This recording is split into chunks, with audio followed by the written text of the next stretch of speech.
EAMCET స్ట్రెస్సా? Testonic.ai ని try చేయండి. Free mock test, custom test, AI insights మరియు పర్ఫార్మెన్స్ ట్రాకింగ్ కూడా. Register now. ఎందుకు చంద్రబాబు నాయుడు గారు ఇవన్నీ చేస్తూ ఉన్నారు అనే దానికి ఒక్కొక్కసారి నాకు అర్థం కాల. ఎందుకబ్బా ఈ మనిషికి బలం లేదు, సంఖ్యాబలం లేదు, లేకపోయినా కూడా ఎందుకు ఇంత దౌర్జన్యాలు చేస్తా, ఇంత అప్రజాస్వామికంగా ఎందుకు చేస్తూ ఉన్నాడు అని చెప్పి. ఎందుకు చేస్తూ ఉన్నాడో తెలుసా? కారణం వైఎస్ఆర్ కాంగ్రెస్ పార్టీ అంటే చంద్రబాబు నాయుడుకు భయం.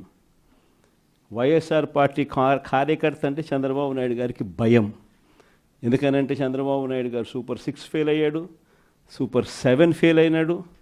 చంద్రబాబు నాయుడు గారి పాలనలో వ్యవస్థలన్నీ కూడా పూర్తిగా నీరు గారిపోయినాయి. ఇలాంటి పరిస్థితిలో ప్రజలందరూ కూడా తెలుగుదేశం పార్టీకి సంబంధించిన క్యాడర్ ఎవరూ కూడా ప్రజల దగ్గరికి వెళ్ళే పరిస్థితి లేదు. చంద్రబాబు నాయుడు గారి క్యాడర్, ఆయనకు సంబంధించిన ఎంపీటీసీలు కానీ, ఆయనకు సంబంధించిన కార్యకర్త కానీ ఎవరైనా కూడా ప్రజల దగ్గరికి వెళ్తే ఇంట్లో నుంచి చిన్న పిల్లలు సైతం క్యాడర్ను కూడా తిరగనిచ్చే పరిస్థితి ఉండదు. క్యాడర్ను సైతం, చిన్నపిల్లలు సైతం ఇంటికి పోతూనే మా 15,000 సంగతి ఏమిటి అంటారు. అమ్మలు మా 18,000 సంగతి ఏంటి అని అంటారు. వాళ్ళ అమ్మలు మా 48,000 సంగతి ఏమిటి అంటారు.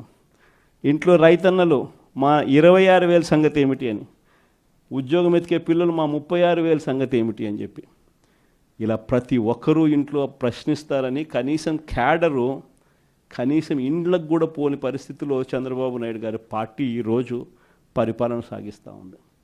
ఇలాంటి పరిస్థితుల్లో చంద్రబాబు నాయుడు గారిని ప్రశ్నించే స్వరం ఉండకూడదు అని రాష్ట్ర వ్యాప్తంగా ఒక భయానక వాతావరణం క్రియేట్ చేసే కార్యక్రమంలో భాగంగా ఇవన్నీ కూడా చంద్రబాబు నాయుడు గారు చేయిస్తూ ఉన్నాడు. ప్రజాస్వామ్యంలో ఎప్పుడూ కూడా మనుషులకు మంచి చేయాలి, మనుషులకు మంచి చేసి వాళ్ళ గుండెల్లో స్థానం సంపాదించుకొని, వాళ్ళ మనసుల్లో స్థానం సంపాదించుకొని ఒక నాయకుడు అనేవాడు పాలన చేయాలి. కానీ అలా చేయకుండా అధికారం ఉంది కదా అని చెప్పి దురహంకారంతో ఏ నాయకుడైనా కూడా ప్రవర్తించినప్పుడు ప్రజలు, దేవుడు ఇద్దరు కూడా ఖచ్చితంగా మొట్టికాయలు వేస్తారు. ఆ మొట్టికాయలు ఎంత దారుణంగా ఉంటాయి అని అంటే చంద్రబాబు నాయుడు గారికి నెక్స్ట్ ఎలక్షన్లకు వచ్చేసరికి సింగిల్ డిజిట్స్ కూడా రాని పరిస్థితులకి ఆయన పడిపోతాడు. కాబట్టి ప్రతి ఒక్కరం నేను ఒకటే అడుగుతా ఉన్నా, అందరం ఐక్యంగా ఉందాం. మొన్న కూడా చూసాం, చంద్రబాబు నాయుడు గారు భయపడిచ్చే ప్రయత్నాలు ఎక్కువ చేస్తాడు. మొన్న రామగిరిలో మనం అంతా చూసాం ఏం జరిగిందో. రామగిరి మండలంలో 10 ఎంపీటీసీలు ఉంటే 9 వైఎస్ఆర్సీపీ 9 గెలిచింది. కేవలం తెలుగుదేశం పార్టీ 1 మాత్రమే గెలిచిన పరిస్థితుల మధ్య రామగిరిలో ఉప ఎన్నిక జరిగింది. మరి 9 గెలిచిన వైఎస్ఆర్సీపీ గెలుస్తుందా? కేవలం 1 గెలిచిన తెలుగుదేశం పార్టీ గెలుస్తుందా? ఎవరికైనా అర్థమవుతుంది 9 గెలిచిన వైఎస్ఆర్సీపీనే ఆ ఉప ఎన్నికల్లో గెలుస్తుంది అని. కానీ ఆ ఎన్నికల్లో ఆ రిజల్ట్ను తారుమారు చేసేందుకు ఏకంగా పోలీస్ ప్రొటెక్షన్తో ఎంపీటీసీలు ప్రయాణం చేయాల్సి వచ్చింది.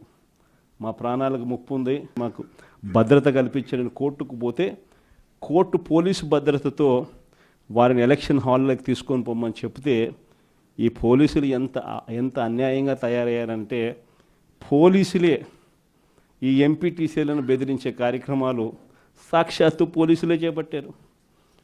రామగిరికి సంబంధించిన అదే మండలానికి సంబంధించిన ఎస్ఐ వీళ్ళ వెహికల్లో ఎక్కుతాడు. ఎక్కి ఈ ప్రతి ఎంపీటీసీలతోనూ వీడియో కాల్తో ఆ పక్క ఎమ్మెల్యేతోనూ ఎమ్మెల్యే కొడుకుతోనూ మాట్లాడిస్తారు. వాళ్ళు భయపడిస్తారు. మీ ఇంట్లో మీ అమ్మ మీ నాయన ఇంటికి రావాలంటే ఖచ్చితంగా ఎంపీటీసీ ఎలక్షన్లలో వాళ్లకు అనుకూలంగా ఓటేస్తేనే జరుగుతుందని బెదిరిస్తారు. అయినా కూడా మన ఎంపీటీసీలు ఎక్కడా కూడా తలొగ్గకపోయేసరికి ఎలక్షన్ టైం దాటిపోయేదాకా వాళ్ళని తిప్పుతూ ఎంపీడీఓ కార్యాలయానికి తీసుకొని పోకుండా కోరం లేదని ఎన్నిక వాయిదా. తర్వాత వాళ్ళందరినీ పెనుగొండకు తీసుకుపోయారు. అక్కడికి తీసుకొని పోయి అక్కడ వాళ్ళందరినీ బైండ్ ఓవర్ చేసే కార్యక్రమం వీళ్ళు చేస్తారు. ఏమయ్యా ఈ అన్యాయం అని చెప్పి మన పార్టీ జిల్లా అధ్యక్షురాలు ఉషమ్మ గట్టిది స్టీల్ లేడీ అని చెప్పాలి, ఆవిడతో పాటు కంటెస్ట్ చేసిన ఎమ్మెల్యే ఇద్దరు పోయి మా ఎంపీటీసీలు మీరు ఎలా నిర్బంధిస్తారని చెప్పి పెనుగొండలో ఆయన ధర్నా చేస్తే ధర్నా చేసినందుకు వీళ్ళ మీద కేసులు. వీళ్ళు మా పార్టీకి సంబంధించిన మా ఎంపీటీసీలకు తోడుగా నిలబడేదానికి వీళ్ళు పోతే వీళ్ళ మీద కేసులు పెట్టి అరాచకం సృష్టించే కార్యక్రమం.